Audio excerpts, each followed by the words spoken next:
আসসালামু আলাইকুম সম্মানিত ভিউয়ার্স, কেমন আছেন? আমি মোহাম্মদ জাকারিয়া, পল্লী চিকিৎসক, মোটিভেশনাল স্পিকার। আপনাদের সামনে আবার স্বাস্থ্য বিষয়ে আলোচনা নিয়ে আসলাম। তো আজকে আলোচনার বিষয়ে অনেকে অনেক কমেন্ট করেছে যে আমাদের প্রত্যেকেই কী কারণে গ্যাস হয় আর গ্যাস হলে কী ক্ষতি হতে পারে। তো বন্ধুরা, আমি সবসময় আপনাদের জন্য অক্লান্ত পরিশ্রম করে যাচ্ছি 100 বছর প্রতিষ্ঠান বিরাজ মেডিকেল স্টোর। আপনারা প্রথম থেকে শুরু করে শেষ পর্যন্ত অবশ্যই শুনবেন। আর কী কারণে গ্যাস হয় বা ছোট বড় মাঝারি যাদের বিভিন্ন বা বার্ধক্য বয়স, এই বিষয়ে আলোচনা করব।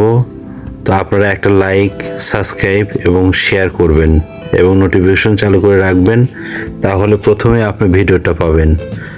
তাহলে চলুন আমরা দেখি শিশু বাচ্চাদের যারা অতিরিক্ত তেল ভাজা খায় বা আপনার বিভিন্ন রকম বাসি খাবার, বিভিন্ন রকম এলোমেলো খাবার, যদিও আল্লাহ পাক প্রদত্ত তাদের স্টমাক বা অন্যান্য সিস্টেমগুলো খুব ভালো থাকে, তথাপিও কিছু কিছু খাবারগুলো খেলে আপনার বাসি বা বাহিরের এলোমেলো খাবারের কারণে হিউজ পরিমাণ গ্যাস হয়। এই গ্যাস কারণে পেট ফুলে থাকে, পায়খানা হয়, এ ধরনের বাচ্চাদের সমস্যা হয়।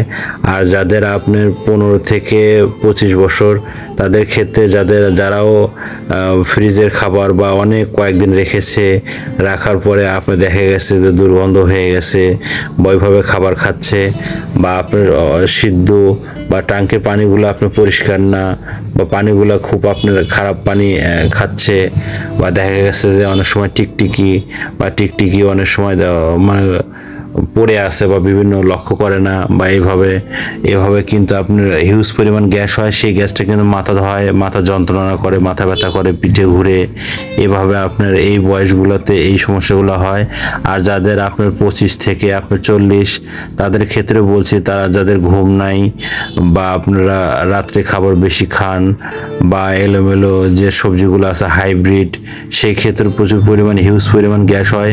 আর হিউজ পরিমাণ গ্যাস হলেও এই ক্ষেত্রে আপনার অনেক ধরনের সমস্যা হতে পারে, যেরকম আপনার পিঠ বা মাথায় বা বিভিন্ন জায়গা আপনার গ্যাস হবে। তো বন্ধুরা, এই ধরনের গ্যাস থেকে বাঁচার জন্য উপায় আপনার নতুনত্ব যে সিস্টেমগুলো আছে আপনাদের ফলো করতে হবে। অন্তত কায়িক পরিশ্রম প্রত্যেকেরই দরকার।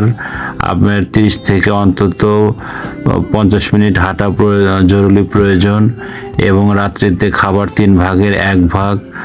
আর বাচ্চাদের দেখে শুনে আপনারা রাখবেন। স্বামী স্ত্রী দুজনকে ভালোবাসবেন এবং সবার দিকে লক্ষ্য রাখবেন। সবার সুস্বাস্থ্য কামনা করে পরবর্তী আবার ভিডিও নিয়ে আসবো।